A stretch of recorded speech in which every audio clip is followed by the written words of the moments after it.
Di era Orde Lama, sebelum pemberontakan, PKI memainkan propaganda adu domba untuk menguras habis energi bangsa Indonesia.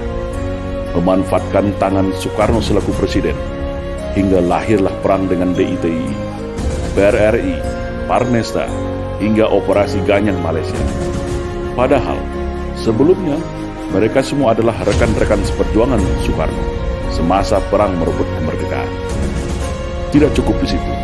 Dengan fitnah sistematis Parpol Masyumi, HMI dibubarkan. Buya Hamka sebagai tokoh agama karismatik dipenjara tanpa pengadilan. Sampai pada puncaknya, 7 orang jenderal TNI nasionalis dibunuh. Setelah clear semua, yaitu tokoh kelompok yang dianggap akan menjadi batu sandungan disikat, barulah PKI ini melakukan kudeta, mengganti ideologi negara Pancasila dengan komunisme, atau yang kita kenal dengan Gerakan 30 September. Namun alhamdulillah, semua bisa ditumpas dengan sigap atas kekompakan TNI bersama masyarakat dan ulama. Rakyat bersama TNI, ulama, kiai, santri, GP Ansor, PII, dan para pemuda mahasiswa nasionalis baik dari kami dan KAPI bersama-sama bahu-membahu menumpas PKI dimanapun mereka saat itu berada.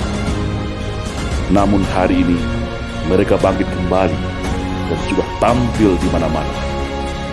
Tentu dengan persiapan yang lebih matang. Kegagalan 1926, 1948, dan 1965 akan mereka balas tuntas saat ini. Semua lini sudah mereka kuasai.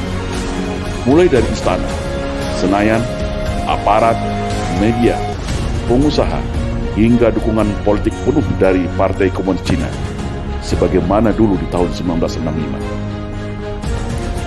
Kekuatan utama yang dianggap ancaman sudah mereka eliminir.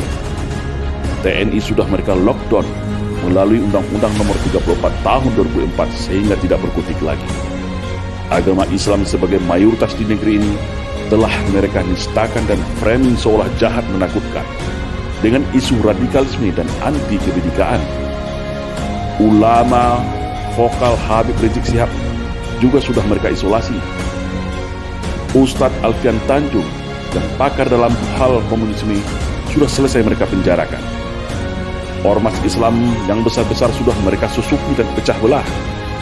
HTI mereka bubarkan. FPI menunggu waktu.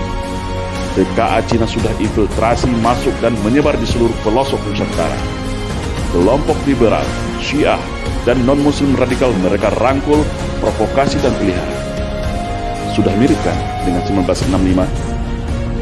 Maka, bersiap siagalah wahai umat Islam dan seluruh bangsa Indonesia yang masih ada merah putih serta Pancasila di dadanya.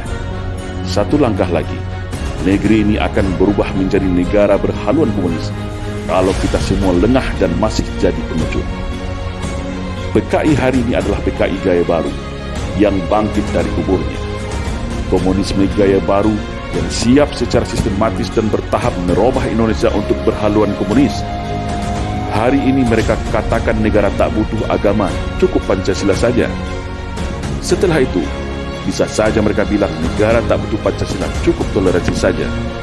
Itulah siasat ala komunis, halus, sistematis, dan agitatif. Tidak ada kata mati dalam sebuah ideologi. Ibarat sawah dan ladang, ketika kemarau mungkin akan kering menjadi semak belukar.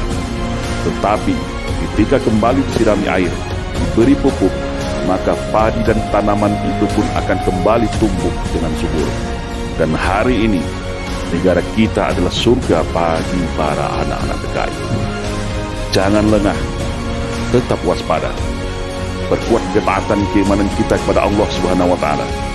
Perkuat kerukunan dan persatuan antar sesama.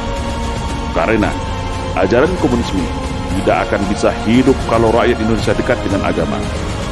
Komunisme akan mati kalau kita sesama anak bangsa hidup rukun, saling toleransi, berdamai, dan bersatu tanpa membedakan sara. Karena fitnah adalah senjatanya PKI. Adu domba dan hasut-menghasut adalah pisaunya PKI. Berbohong, menipu, berkamuflase, dan membolak-balikan fakta kebenaran adalah nafasnya PKI. Membenci agama dan berupaya menjadikan agama sebagai musuh negara adalah agenda utama PKI. Bersiap siagalah wahai rakyat Indonesia. Mereka sudah ada di hadapan, di samping, di belakang, bahkan di sekeliling kita. Dan ingatlah, ketika ada yang mengatakan bahwa komunisme itu sudah mati dan tidak ada lagi, maka hati-hatilah, mereka itulah komunisme, atau minimal korban dari hasil cuci otak kader-kader komunis yang gemus dan oportunis. Waspada.